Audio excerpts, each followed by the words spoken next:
Imana ni agaciro murakaze. Ubundi iyo bavuze ngo mbere na mbere ijambo yahozeho ni ukuvuga ngo yahozeho mbere yuko twe tubaho. Na mbere mu buzima umugisha w'Imana kuwukorera ni ugukora iby'urukundo, kuko Imana ni urukundo.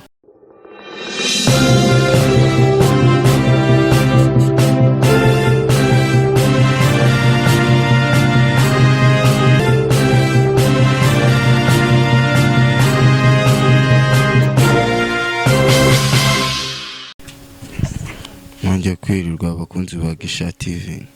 Uyu munsi twongeye kugirirwa amahirwe yo kubonana n'umutumirwa, araza kubibwira amazina, ababwira icyo akora, babwire n'icyo akora mu Mana n'ikimutera kuba mu Mana. Mwanya n'uwawe. Murakoze.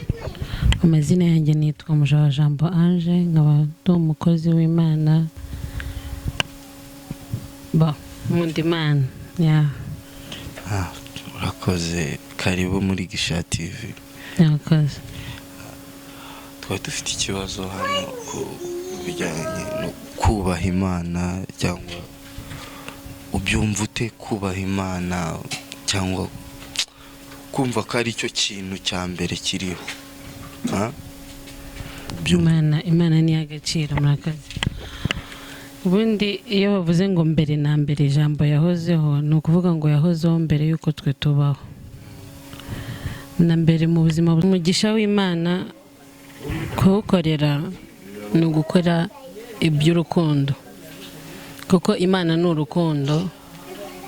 Ntabwo wakorera umugisha nta rukundo ufite.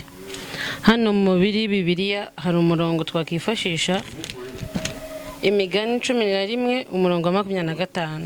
Haranditse ngo umunyabuntu azabyibuha, kandi uvomera abandi nawe azavomerwa. Imana ni urukundo. Buriya no mu mategeko y'Imana. Turagushimira kuri iryo jambo uduhaye.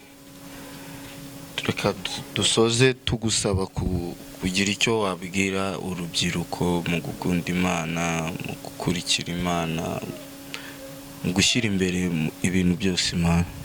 Mwanya n'uwawe. Muri Bibiliya haranditse ngo korera Imana n'umutima wawe wose, n'ubwenge bwawe bwose, n'imbaraga zawe zose.